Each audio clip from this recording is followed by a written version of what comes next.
భీమవరంకు డిస్కౌంట్ల పండుగ తెచ్చింది కేకే స్టోర్స్. ధరల్లో చౌక. KK stores, PP road, Bhimavaram.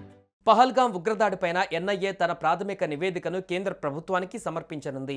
NIA రిపోర్టులో సంచలన విషయాలు వెలుగుచూశాయి. పహల్గాంలో పర్యాటకుల లక్ష్యంగా సాగిన ఉగ్రదాడి ఘటన వెనుక పాకిస్తాన్ నిఘా సంస్థ ఐఎస్ఐతో పాటు ఉగ్రవాద సంస్థ లష్కరే తోయిబా ఉన్నాయని తమ ప్రాథమిక దర్యాప్తులో స్పష్టమైందని జాతీయ దర్యాప్తు సంస్థ ఎన్ఐఏ వెల్లడించింది. డైరెక్టర్ జనరల్ సదానంద్ ప్రత్యక్ష పర్యవేక్షణలో ఈ నివేదిక రూపొందించారు.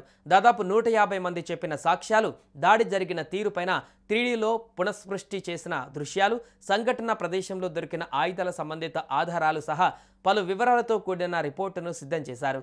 ఇప్పటికే 90 ఓవర్ గ్రౌండ్ వర్కర్లపైన కేసులు నమోదు చేయగా సుమారు 3000 మందిని ప్రశ్నించిన ఎన్ఐఏ 100కు పైగా ప్రాంతాలలో బలగాల సోదాలు చేసింది.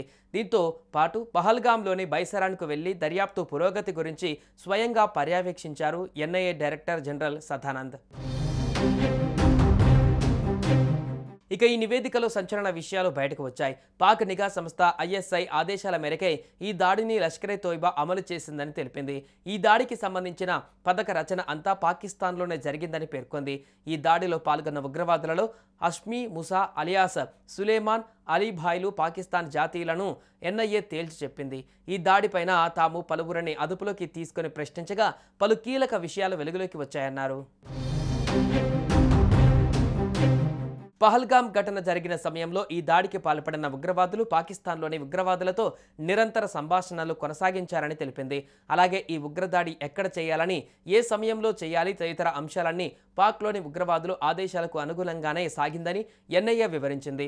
ఈ దాడి జరగడానికి వారం రోజుల ముందు ఈ ఉగ్రవాదులు భారత్లోకి ప్రవేశించారని స్పష్టం చేసింది. అలాగే వారికి ఆశ్రయం కల్పించడంతో పాటు ఆయుధాలు సరఫరా చేయడం తదితర విషయాలలో స్థానికులు సహాయ సహకారాలు అందించారని జాతీయ దర్యాప్తు సంస్థ వివరించింది. మరోవైపు పహల్గాం ఉగ్రదాడులకు పాల్పడినట్లుగా భావిస్తున్న 3 అనుమానితుల స్కెచ్లను ఇప్పటికే అధికారులు విడుదల చేశారు. వారిలో 2 పాకిస్తానీయుల కాగా ఒకరు భారత్లోని అనంతనాగ్ జిల్లాకు చెందినవారు. తలహాబాయ్ అలియాస్ అలీభాయ్, హషీం ముసా అలియాస్ సులేమాన్ పాక్కు చెందినవారు కాగా అదిల్ హుస్సేన్ తోకర్ స్థానిక ఉగ్రవాది. ఈ ముగ్గురికి లష్కరే తోయిబాతో అనుబంధం ఉంది. ఈ ఉగ్రదాడికి సంబంధించి ప్రశ్నించేందుకు కాశ్మీర్ లోయలో దాదాపు 2000 మందికి పైగా వ్యక్తులను అదుపులోకి తీసుకున్నట్లుగా అధికారులు తెలిపారు. అంతేకాదు ఈ ఉగ్రవాదుల ఆచూకీ తెలిపిన వారికి 20 లక్షల రివార్డును పోలీసులు ప్రకటించారు.